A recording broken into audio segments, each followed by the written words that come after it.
Assalamualaikum warahmatullahi wabarakatuh.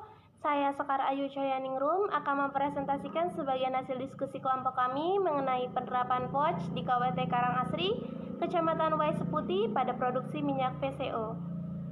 Nah, teman-teman sudah tahu belum apa itu minyak VCO? VCO atau Virgin Coconut Oil merupakan minyak kelapa murni yang dihasilkan dari buah kelapa tua yang segar dan baru dipetik. Bukan terbuat dari kopra seperti minyak kelapa biasa. Dan proses pembuatannya pun tidak menggunakan bahan kimia dan proses pemanasan tinggi. Sebelum kita simak bagaimana penerapan POC pada produksi minyak VCO ini, pengertian POC itu apa sih? POC merupakan sebuah prinsip manajemen organisasi yang pertama kali diperkenalkan oleh George R. Kelly yang terdiri dari planning, organizing, executing, serta controlling.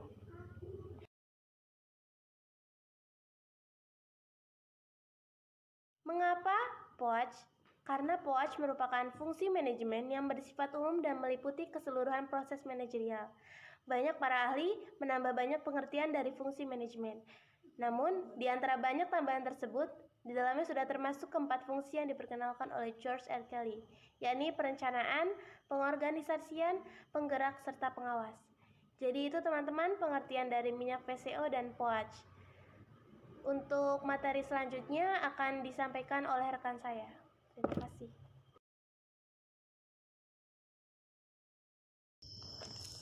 Perkenalkan, saya Dwi Yunitasari, NPM 201100034. Penerapan POAC di KWT Karangasri, Kecamatan Waiseputi pada produksi minyak VCO. Yang pertama, planning atau perencanaan. Planning awal yang akan disusun dan dirumuskan antara lain adalah: pertama, penentuan lokasi. Lokasi usaha di Dusun Sidomaju, RT 14 RW 06, Desa Sidobinangun, Kecamatan Waiseputi, Kabupaten Lampung Tengah. Karena produksi yang akan dipasarkan adalah minyak VCO, Virgin Coconut Oil, maka lokasi sasaran penjual harus mencakup seluruh lapisan masyarakat. Lalu, menentukan distributor bahan baku. Setelah penentuan lokasi ditetapkan, selanjutnya yaitu mencari pemasok atau distributor bahan baku pembuatan minyak VCO. Bahan baku yang diperlukan didasarkan pada minyak VCO yang akan diproduksi. Pada KWT Karangasri, pemasok bahan baku berasal dari pedagang pasar. Setelah ditemukan, maka badan usaha segera membentuk kerjasama bisnis dengan manajemen pemasok, mulai dari jangka waktu, harga, aturan, dan perjanjian-perjanjian lainnya yang disetujui kedua belah pihak. Sekian dari saya, materi selanjutnya akan disampaikan oleh rekan saya.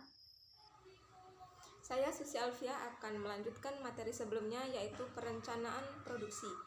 Penerapan POAC bagian planning yang selanjutnya adalah perencanaan produksi.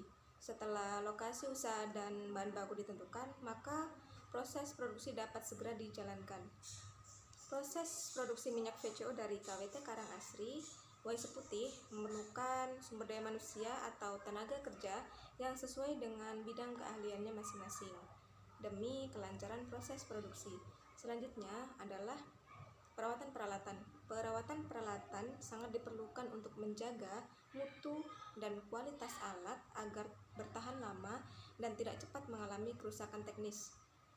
Perawatan peralatan yang dilakukan oleh KWT Karangasri dilakukan dengan cara membersihkan dan mencuci peralatan setelah digunakan, selanjutnya dikeringkan dan kemudian disimpan dalam keadaan terbungkus plastik dengan rapi. Nah, selanjutnya adalah pemasaran. Poin planning yang terakhir adalah menyusun strategi pemasaran. Target pasar yang dituju adalah ibu hamil dan lingkup masyarakat luas, karena minyak VCO ini dapat bermanfaat untuk menjaga sistem kekebalan tubuh. Sedangkan untuk mendistribusikan minyak VCO ini dilakukan dengan menggunakan dua sistem, yaitu sistem online dan offline.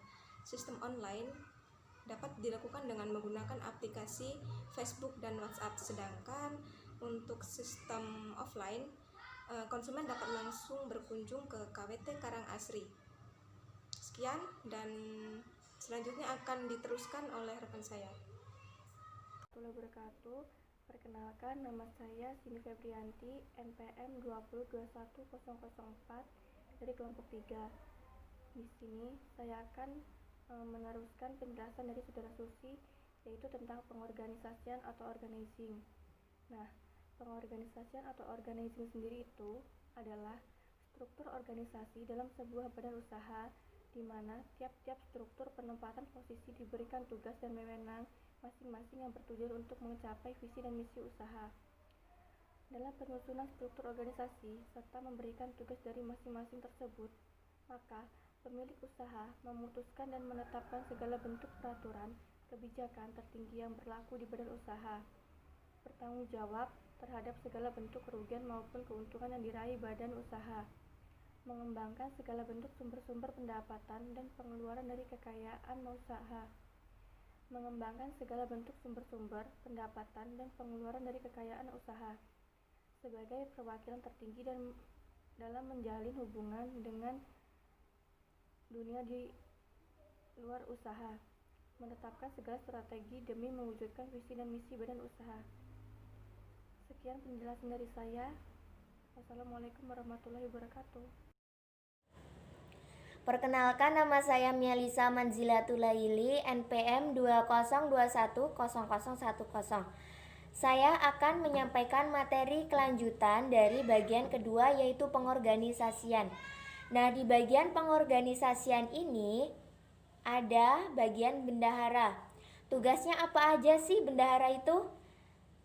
Nah, tugas bendahara yang pertama yaitu mengelola seluruh kegiatan yang mencakup persoalan keuangan badan usaha. Selanjutnya, menginput pemasukan dan pengeluaran badan usaha pada tiap-tiap periode tertentu. Yang terakhir, menyusun budget perusahaan per periode. Selanjutnya, di bagian pengorganisasian yang terakhir ini ada sekretaris yang bertugas untuk mencatat hasil kesepakatan dan pengumpulan data dari segala elemen yang terkait dengan usaha. Nah, itu saja bagian dari pengorganisasian. Lanjut ke bagian 3, yaitu ada pelaksanaan atau actuating. Apa sih actuating itu? Actuating adalah proses pelaksanaan segala yang tertera pada tahap perencanaan dan tugas-tugas pada struktur organisasi. Nah, dalam praktek actuating ini, peran yang paling penting dipegang oleh pemilik usaha. Pemilik usaha ini termasuk yaitu KWT Karang Asri. Actuating ini juga memiliki fungsi dalam pembentukan peraturan pelaksanaannya, yaitu dalam rangka mewujudkan kinerja anggota tiap elemen agar tetap berada pada jalur rencana dalam mencapai visi, misi, dan tujuan usaha. Nah, lalu segala upaya dilakukan sehingga proses produksi, pemasaran, dan penjualan berjalan efektif dan mampu membuat badan usaha terus mengalami perkembangan dari waktu ke waktu. Jadi sangat bagus sekali nih kalau proses actuating ini dijalankan dengan benar-benar, sehingga usahanya itu bisa berkembang dari waktu ke waktu. Jadi sangat menguntungkan sekali untuk dijalankan pada badan usaha. Sekian dari saya.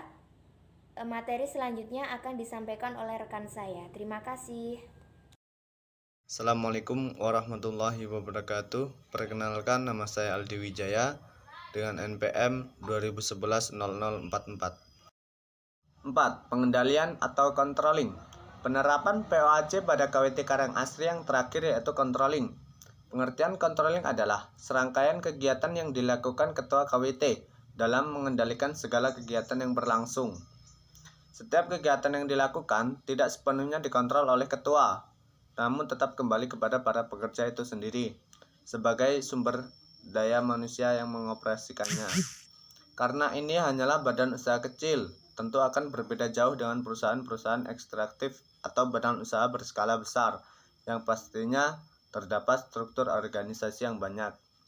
Nah, jadi inilah penerapan POAC pada produksi minyak VCO di KWT Karangasri. Jika diterapkan dengan baik dan benar, dampaknya akan sangat terasa seperti apa fungsi POAC berperan dalam kemajuan sebuah usaha.